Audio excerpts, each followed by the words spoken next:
So, welcome to World War II, Part 16, okay, the planning and preparation, I've spelt that wrong, for Operation Barbarossa, okay, the invasion of the Soviet Union. We left off with the hunt for the Bismarck and the sinking of the Bismarck. Prior to that, the campaign in the Balkans, okay, that Hitler had to deal with before moving east. Now, Hitler had failed in his gamble, okay, to destroy the RAF and launch Operation Sea Lion. So now he took up defensive positions in the west, okay, while his armies had been preparing, his generals had been preparing for months, planning and strategizing over this attack. And in recent weeks leading up to June 22nd, 1941, large German military formations were advancing up to the border in preparation for the attack. Now, the obvious objections to Hitler's plans were that, the threat to stretch German military capacity too wide, okay, and this could risk Germany to a war on two fronts, as was the case in the First World War. And a lot of German generals preferred to deal with the UK first and not to attack Russia while the war against Britain was still on raging. Now, this, of course, led to a scenario that created a lot of nervousness, okay, in the German high command. They wanted this to be a quick campaign, and they wanted this to be a quick victory. Now, on Russian forces, okay, I'll put it this way, Russian forces, okay, were set to be crushed within 5 months, okay. The whole point of the German High Command was to crush the Red Army prior to the onset of winter, to storm into Russia, produce mass encirclements, wipe out the Russian military forces in western Russia, take Moscow, okay, within the 5-month game plan, Leningrad, other targets, and then settle down for the winter, okay, and take stock, rebuild the supplies, and prepare for the following campaign, which would drive to the Ural Mountains in 1942 as soon as weather permitted. Now, General Halder, okay, in his diary, who generally was very strong when speaking to Hitler and was not scared of holding back his opinions, he had no objective, he had no fundamental objection to the launch of Operation Barbarossa, okay, but basically the German High Command was listing to Hitler constantly the difficulties and problems that there were in this plan in order to achieve it within the five-month plan as set out. Now, as Britain was to be defeated by CNA, the High Command had been called upon to demobilise or to send on leave 35 divisions, okay. Hitler's pronouncement required the army to be increased to 180 divisions, okay, the number of panzer divisions to be doubled, and the large motorised formations to be increased from 4 to 6.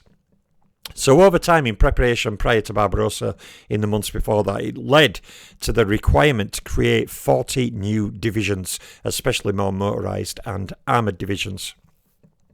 Now, Russian and German relations, okay, that had been there with the deal to partition Poland, the new line, the new border that was established between the east of the Nazi regime and the USSR was set up. And then Russia, as I've detailed, was, following their own plans for territorial expansion in Finland with the tragic winter war that cost them so many lives, and, claiming ports and airports and seizing the Baltic states.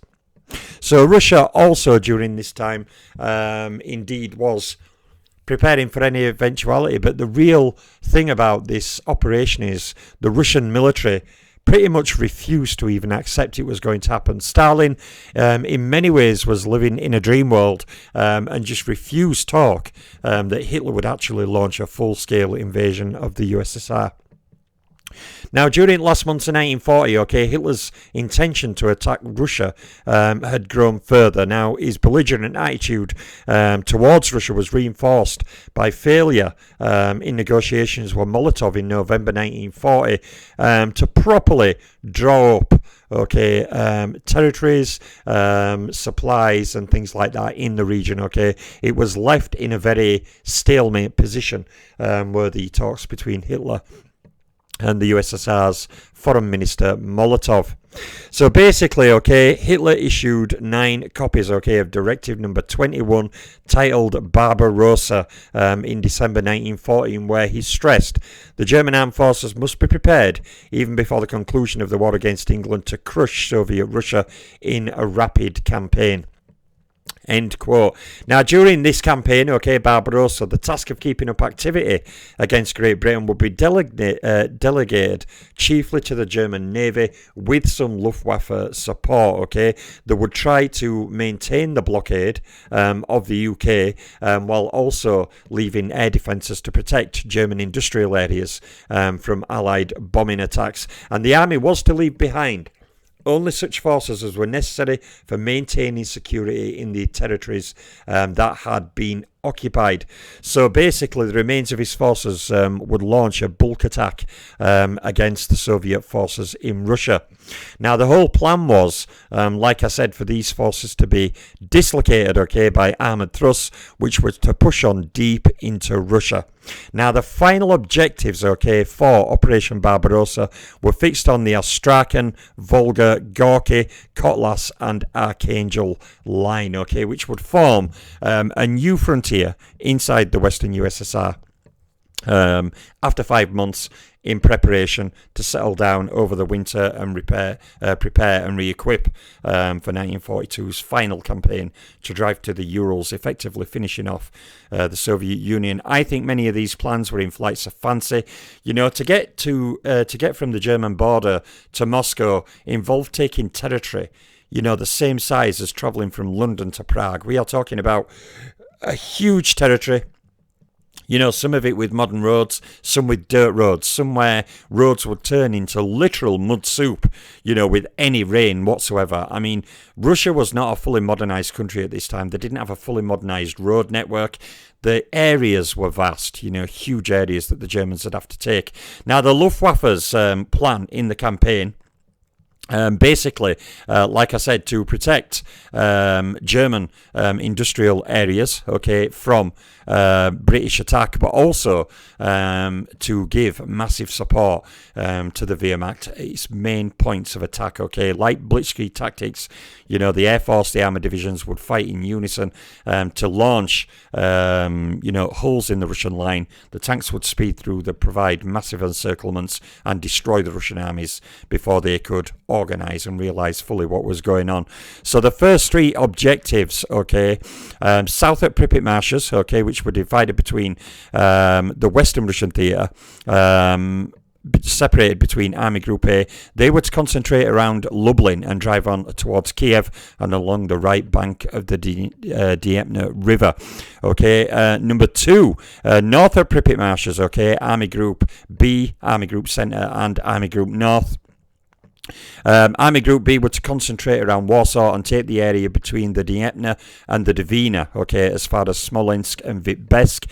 And Army Group North, okay, Army Group C, was to thrust out from East Prussia through Lithuania and Latvia and head towards Leningrad, okay. So the attack was on a main 3-pronged offensive. One by Army Group South headed to Kiev, Army Group Centre were to drive on to Smolensk, and Army Group C, Army Group North, was to set course for Leningrad.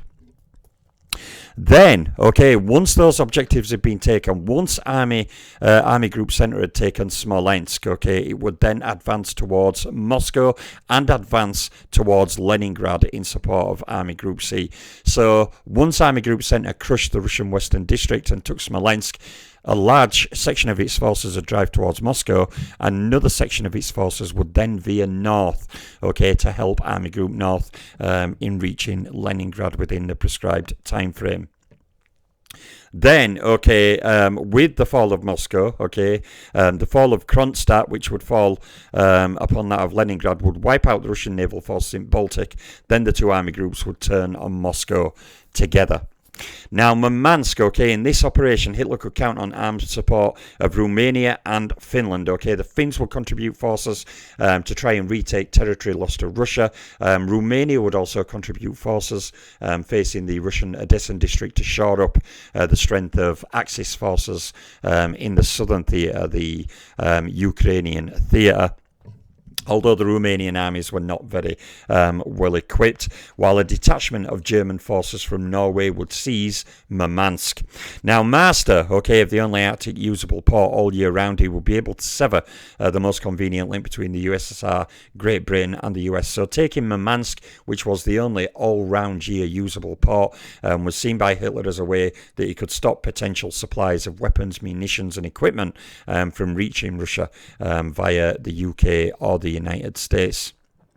So, mapping exercises and studies carried out as a result of Hitler's decision July 31st, 1940, caused misgivings about the whole idea of operation in minds of German members of the High Command, notably Field Marshal von Brauchitsch and especially General Halder, who had major, reservations about this attack. But Hitler said it had to be done. Now, they thought as soon as Germans, had cleared the Dnieper and Dvina corridor where the rivers run parallel to each other, the objective of Army Group B should not be Leningrad, but Moscow, Now, in this, they were looking not for a mere prestige victory, but they reckoned that the fall of Moscow would deprive Russians of their administrative centre and important industrial resources. They were also influenced by the fact that Moscow was the centre of most lines of communication for the Russian armies. Moscow was like the centerpiece that would gather communication, then distribute them to the Russian sectors. So Moscow was a prime target, not only for denying the Russians resources, but also communication centres, amongst other things.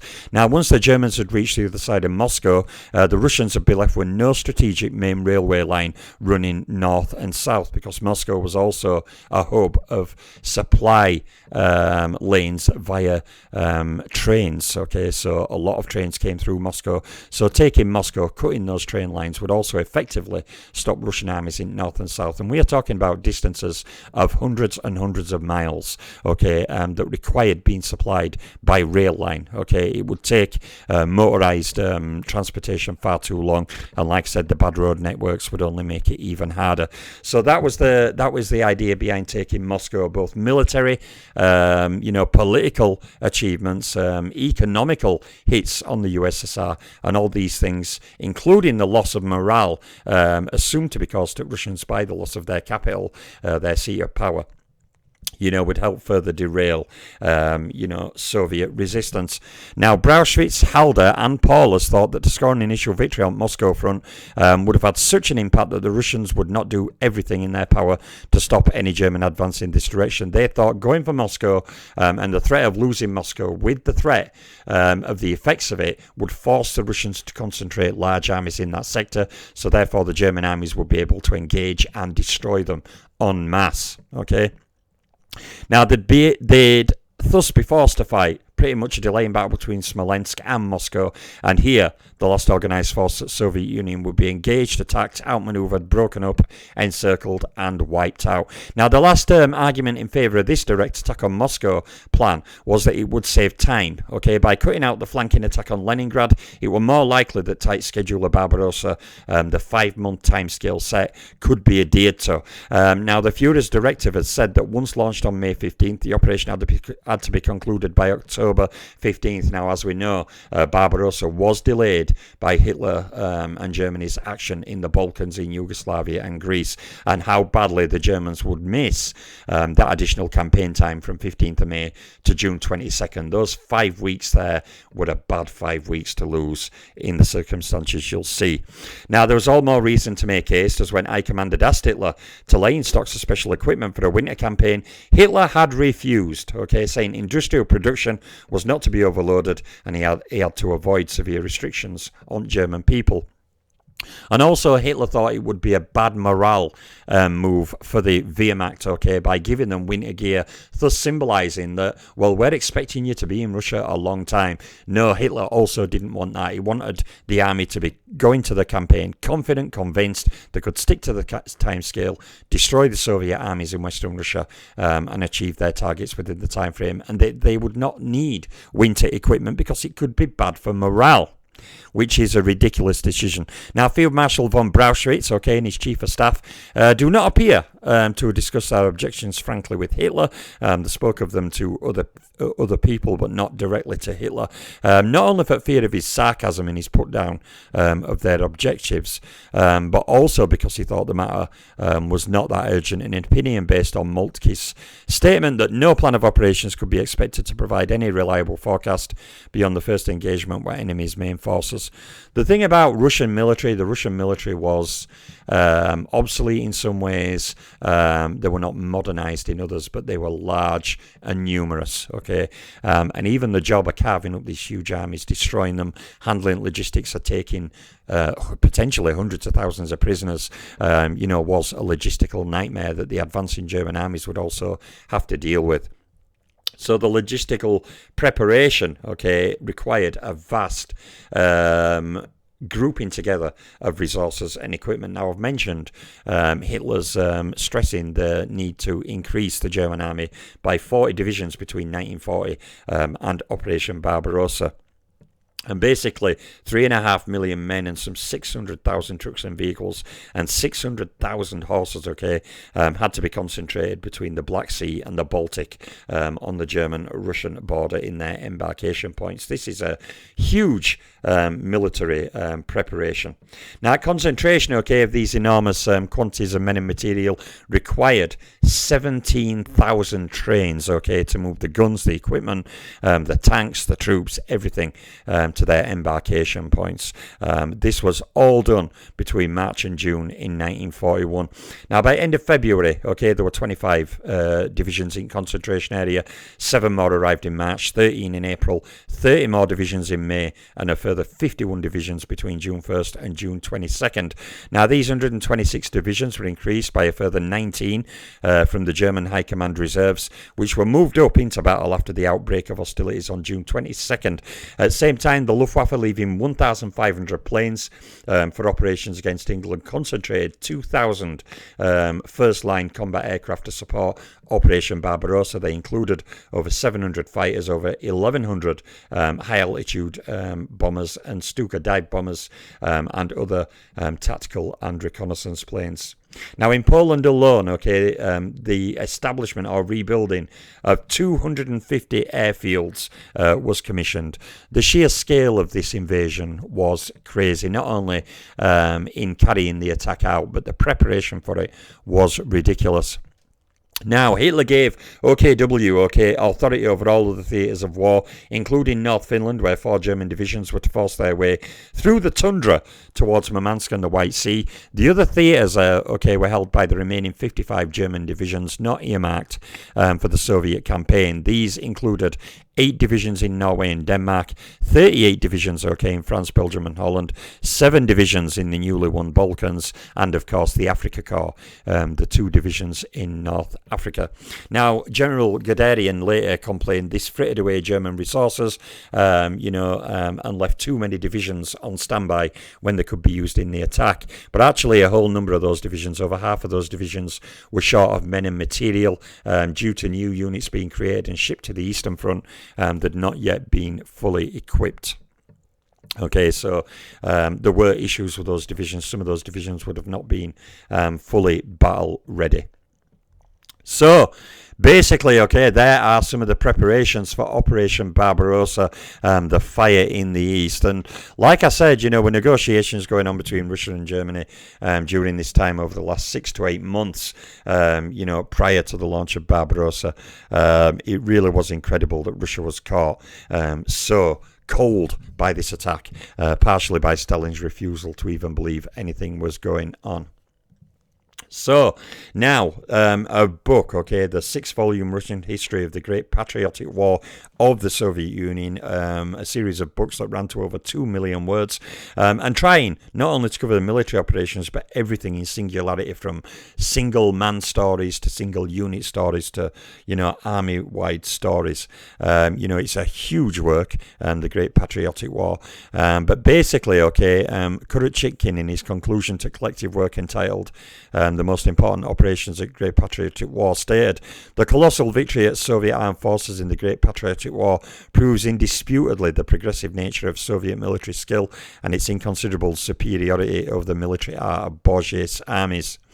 Now, this was not entirely true. Part of the reason why Russia won the war was A, the size and scope of the territory involved, B, the fact that the sheer numbers they could call on are incredible. And once Russia's industrial capacity got put on a full war footing, the German Empire could not even keep up to the production of aircraft tanks that the Soviet army could. Russia could draft millions of men into the army within 48 hours' notice.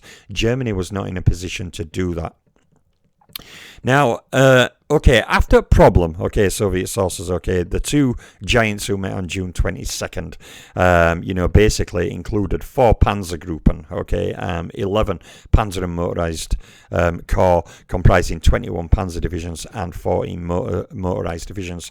Now, number of armoured divisions had been risen from 17 to 35, but this is not all. The result of battle experience in 1939 and 1940, the Germans had ceased production of the PZKW Mark 1 and 2 tanks and upgunned most of their 965 PZKW3 medium tanks from the 37mm gun to the 50mm or 5cm gun. So the German High Command with the Panzer Mark 3s had upgraded most of their PZKW Mark 3, I'll call them Panzer Mark 3s, that upgraded most of Panzer Mark 3s from a 3.7cm gun to a 5cm gun, anticipating fighting the heavier Russian armour. Now, this tank did form, the backbone of the Panzer armoured forces for the invasion of Barbarossa. Now, the number of Panzer Mark IV heavy tanks, had also been increased. They had a shorter but much heavier 7.5cm gun. Their production had increased and numbers had grown from 278 to 517. But still, this was not enough. Similar story in Russian army. The T-34s, one of the most formidable tanks of the war and of this period, was still in relatively low numbers in comparison to older Soviet tank types. Now, these many improvements do not, however, hide the fact that German war industry under Göring had not adapted itself properly to meet the huge effort needed to equip these formations. Now, in the year before, the 10 Panzer divisions in the army had shared 35 battalions of tanks. Now, to maintain 21 Panzer divisions at the same strength as the Panzer divisions were in 1940, it would have been necessary to equip another 40 or so tank battalions, but actually only 22 of those 40 had in fact been formed and 6 were not combat ready. So this meant, the average strength of the German Panzer Division had dropped from 258 tanks to 196 tanks during the period in question. Now, this would even, before going into action, number of tanks available had fallen to a dangerously low level. So even Germany, in its armoured formations, was not fully prepared. Now, a great effort to increase armoured strength, combined with insufficiency of German production, obliged the German High Command to make up its vehicle stocks, were brought from Poland, France and other occupied territories. Now, both Hoth and Guderian concur, however, in saying that these French vehicles were too light and delicate to survive in face of Russian climate and Soviet roads. The situation became more serious as the problem of spare parts reared its ugly head. Now, the German infantry, including mountain troops, totaled 129 divisions at the end of the French campaign. Now, by June 22nd, 1941, it had increased from 129 divisions to 162 divisions, and 27 of those army corps, which were to invade Russia during Barbarossa, were also heavily equipped with stock captured in France, Greece, and other areas. Now, basically, the anti-tank guns, were also being improved. Many of the older 3.7 centimeter anti-tank guns used by the infantry were being upgraded to the newer 5 centimeter guns. But Russia's resistance, lay not only in irregular armed forces, but just the vast terrain, the supply problems. Now, Germany's deployment, on the right flank, they had Army Group South, under Rundstedt. He had 42 divisions, including 5 Panzer divisions and 3 motorized divisions. Army Group Centre under Bock, between Lublin and Suwalki, had 49 divisions, including 9 Panzer divisions, 6 motorized divisions, and a cavalry division. And Army Group North under Lieb had 29 divisions, including 3 Panzer and 2 motorized divisions. So basically, okay, the frontline forces contained 120 divisions, including 17 of the 21 panzer divisions, so they came in at a strength of just over 3,000 tanks. These forces also included 12 of the available 14 motorised divisions. So the Germans did put most of their armour and motorised forces, on the Eastern Front. So basically, in contrast, German forces in Finland came under command of OKW and totaled 5 divisions or their equivalent. Now, in the struggle against the Soviet Union, okay, Hitler called on help from Romania, Hungary and Slovakia, as well as, I've mentioned before, the collaboration of Finland. Now, basically, Marshal Antonescu, okay, put Romanian 3rd and 4th Armies at the service of German Army Group South. These totaled 12 infantry divisions with a number of mountain units, cavalry units and a few tank brigades, which were the equivalent of another 2 divisions. So kind of Romanian armies up to the size of 14 equivalent divisions. Now, Admiral Horthy, regent of Hungary, played a more modest part, okay, because Hungary was not keen on going to war with Russia. And therefore, Hungary only contributed a motorised brigade and 2 cavalry brigades. Now, Slovakia could not remain neutral in such conflict and put a motorised brigade and 2 small infantry divisions under the command of Rundstedt, who also, of course, had control of Hungarian and Romanian contingents. And between the Arctic Circle and the Gulf of Finland, Marshal Mannerheim took the field with 18 divisions, all eager for a bit of revenge against Soviet Russia. Now, it was not until the evening of June 21st that the Führer communicated his decision to invade Russia to Mussolini in a long letter. And although Hitler made no request to raid, Mussolini proclaimed that dignity of fascist Italy would not allow her to surrender her share in the crusade against Bolshevism. So basically, okay, Mussolini started forming under General Giovanni Messi 3 infantry divisions, a few divisions that were partially motorised, and these Italian units were put under the command of the German 11th Army. So basically, the new satellite forces contributed to the front equaled up to nearly 50 divisions, all in all.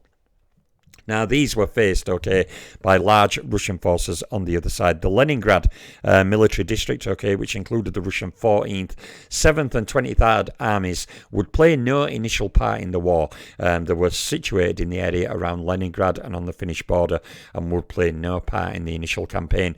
The Baltic military district included the 8th Army and Russian 11th armies. They, garrisoned the Baltic states, while the West district, okay, guarding the advance on Smolensk, included the Russian 3rd, 10th and 4th armies. The Kiev military district, one of the largest Russian formations in Western Russia, and indeed the whole USSR, included the Russian 5th, 6th, 26th and 12th armies, while the smaller Odessa district included the Russian 18th and 9th armies. Now, the Russians, okay, also had problems. Problems is some of these units were on the front, some of them were deployed in the rear areas. So the Russians also partially left some areas, that were heavily undefended, especially when facing an attack using blitzkrieg tactics. Okay, many Russian forces were simply not deep enough and strong enough at the frontier to be able to withstand the German attack, and in many cases the Germans just went through them like a knife through butter. It was not really difficult. Now, basically, in terms of Russian tanks, okay, the Russian tank force was enormous, okay. They had 13 motorised divisions and they had a massive 34 tank divisions, okay. But by 1941, many of their tanks were the heavy T-35 tanks and other variants of tanks that were not really suited to fight the modern fast-flowing warfare that the Germans would employ. The Russians only had 967 T-34 tanks, a comparable number to the 965 Panzer Mark IV tanks in the German army, and the Russians only had 508 KV-1 heavy tanks, which was a very powerful tank indeed. And the Red Air Force included aircraft of all types, over 7,000 aircraft, but only 4,000 of them were deployed in the western areas, and many of those would be absolutely destroyed in the initial attacks. Germany also, okay, had a massive element in surprise. Now, okay, only, the matter that the Kremlin refused until last moment to admit that Hitler was about to cross his Rubicon, so to speak. Okay, Stalin took none of the measures which were clearly required if Russia were to be prepared for the imminent attack by Nazi Germany. And therefore, many Russian armies were just not set up in defensive formations. They were set out in border garrisoning formations and guard positions, but they were not set out to withstand a concentrated attack. Now, basically, okay, Stalin also worried, okay, that due to the non-aggression pact between Russia and Germany, Stalin also feared that if he started making military maneuvers, massing Soviet tanks and infantry and defences along the border, because he did not really ever believe that Hitler was going to launch an invasion.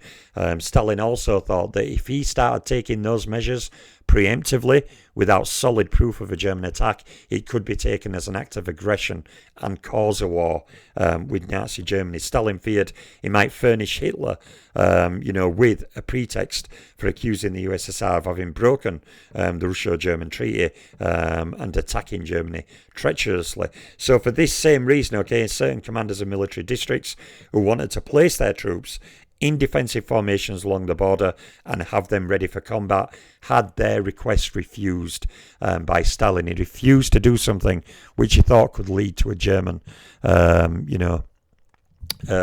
can I put it, lead to provocation of Nazi Germany. So the Germans may indeed think, you may be planning to attack us, so we're going to strike first. So basically, okay, Russians did find out about the attack. They literally found out, literally just prior to the invasion, the day before a deserter crossed the line. Well, in fact, it wasn't a day before. I think it was June 18th. Now, the Russians, okay, had a total of 138 infantry divisions, 40 motorised and armoured divisions, okay, nearly 180 divisions, to hold the attack of some 200 German and satellite divisions. Russians, of course, have much more military power deep within the USSR, but not in the immediate areas that would come under attack. Now, dispersal at Soviet forces was the length of the Russian-German demarcation line that was agreed after the partition of Poland. Now, there's no getting away from the fact, okay, that the fronts were too long for the divisions detailed to garrison them. Okay, now, one instance in the Great Patriotic War stated that on one piece of front, the Russians only had one division, okay, covering a 25-mile front facing Panzer Group 4. So in one area, okay, on the Russian border with Nazi Germany, formerly Poland, the Russians only had one division facing off against the entire might of Panzer Group 4, okay, which had two infantry divisions, 3 armoured divisions, and other support units. So 3 armoured divisions, okay, 2 infantry divisions facing off, a 25-mile front against only one Russian division. And the situation was the same in sectors awaiting the onslaught of Hoth and Guderian, okay, powerfully supported by General von Richthofen's Stukas. Now, on June 18th, okay, a German deserter crossed into Russian lines near Kavel and reported that Germany would indeed launch an invasion of the Soviet Union on June the 22nd. But this, okay, simply provided no greater reaction from Kremlin than the information it had previously received, stating that Nazi Germany was planning to attack the Soviet Union. Now, nevertheless, on night of June 21st, after midnight, the penny dropped, okay, and at, 00:30 hours in the morning, commanders at military districts concerned, okay, that, they were about to be attacked, were ordered to occupy the frontline positions. But this was just a matter of hours now before the German attack. And sadly, this was too late. 3 hours is not enough time to manoeuvre armies, manoeuvre the tanks, the artillery, and move the armoured formations into proper position. It was all a little too late. Now, they also had to try and put their anti-aircraft defences on full alert. And again, this took time. Communications were not fantastic like now. This was not something you could achieve in a few hours, okay? But they were not to take any other steps without special instructions, okay, from Stalin and the senior military commanders himself. Because even though this order did come in following the desert on June 18th, following prior stories that had been told Germany were planning an attack, Stalin, like I said, was scared of being seen as the aggressor and massing on Germany's eastern front as though it looked like he was preparing to attack Germany. So basically, they could get into position now with a few hours warning, or try to, which obviously failed, but they could not do anything else without direct orders from Stalin and the military staff. Now, this instruction, okay, however insufficient as it was, had not even reached all the Russian army commanders and corps commanders.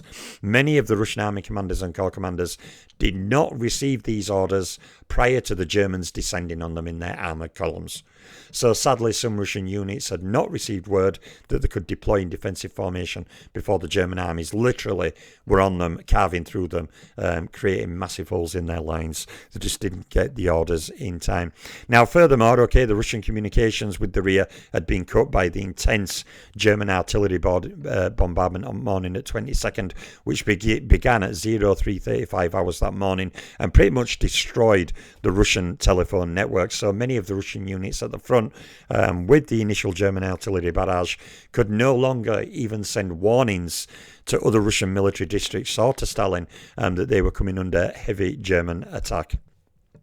At 4:15, okay, 04:15 on June 22nd, the barrage of shells was followed by wide-ranging destruction at German barbed wire by German sappers. The Stukas and the Luftwaffe were flying all over the air into Soviet territory. The cries of the Stukas could be heard and alternated with artillery in beginning the pounding of the Soviet armed forces that were completely bewildered, caught completely cold, and just not ready. Now, on evening at June 22nd, okay, headquarters, which German GHQ had just taken over at Lützen in eastern Prussia, Halder made this observation in his diary. Halder says, and I quote, "The enemy has been taken unawares by our attack. His forces were not tactically in position for defence. In the frontier zone, his troops were widely dispersed and his frontier defence was weak overall." Halder continued, "Because of our tactical surprise, enemy resistance on the frontier has been weak and disorganised. We've been able to seize bridges over the border rivers and slightly further on to overwhelm enemy positions fortified by deep earthworks." Now, Stalin's failure to react until the very eve of German attack is astonishing, but he did have fear of going to war with Hitler's Germany. Now, some validity can be given to explanation given by one of the best informed biographers of Stalin. He wrote, and I quote, "At dawn on June 22nd, 1941, okay, on the day before the anniversary of Napoleon's crossing of the Niemen, 120 German divisions began their attack and began speeding towards Kiev, Leningrad and Moscow, where the theatre is performing A Midsummer Night's Dream." He went on to quote, "Stalin, living in his dream world of hope, has spurned warnings and refused advice. During the first hours of the attack, he issued orders that the German firing is not to be answered. So even in the first few hours of the full-scale onset of Barbarossa, Stalin ordered his units not to return fire." And he went on to quote, "He would like to think he is faced by nothing more than a provocative act from a few ill-disciplined German units." So Stalin thought when he started getting word of the attack, he still refused to believe it. And Stalin said, no, it's just some rogue German units who are trying to provoke a war. So even when Barbarossa had officially began and the Germans had started their rapid advance, Stalin was still living in dream world, refusing, to believe that the Germans were attacking them. Now, on June 21st, a German communist worker deserted and revealed the date and time of attack. Now, Stalin's told, okay, but refuses to believe the deserter. 15 years later, Nikita Khrushchev, okay, recounts the episode and backed by another historian, adds that Stalin ordered Korpik, the deserting worker, who could, in his view, only be an agent provocateur, was to be shot. So there lies the preparation, okay, for Operation Barbarossa. Now, basically, Barbarossa was launched. Now, designs at Third Reich on Ukraine were known to all, and Stalin had emphasized the Ukraine's defense. He'd put 68 divisions, including 10 armored and 5 motorized divisions, while Rundstedt had only 54 divisions under him. Now, the German 11th Army, comprising 7 divisions, which had been concentrated in Moldavia, did not join battle on June 22nd. This allowed the Russians to assemble part of the forces they'd aligned along the Romanian frontier and use them profitably in Galicia. So basically, Barbarossa has begun. The German attack on the Soviet Union, the greatest invasion of history, has now begun. The Russians were unprepared, under-equipped. The forces were not in defensive formations. The Germans meticulously planned the attack, and it got off to a roaring success. And Stalin is now still currently refusing to even believe that the Germans are attacking Soviet Russia. In the next part 17, we will go through the events of Operation Barbarossa during the initial phase, and after that we will cover the launching of Operation Typhoon. But the greatest invasion in history has begun. Thank you for joining me on World War II Part 16, the planning and preparation for Barbarossa, Part 17 coming soon.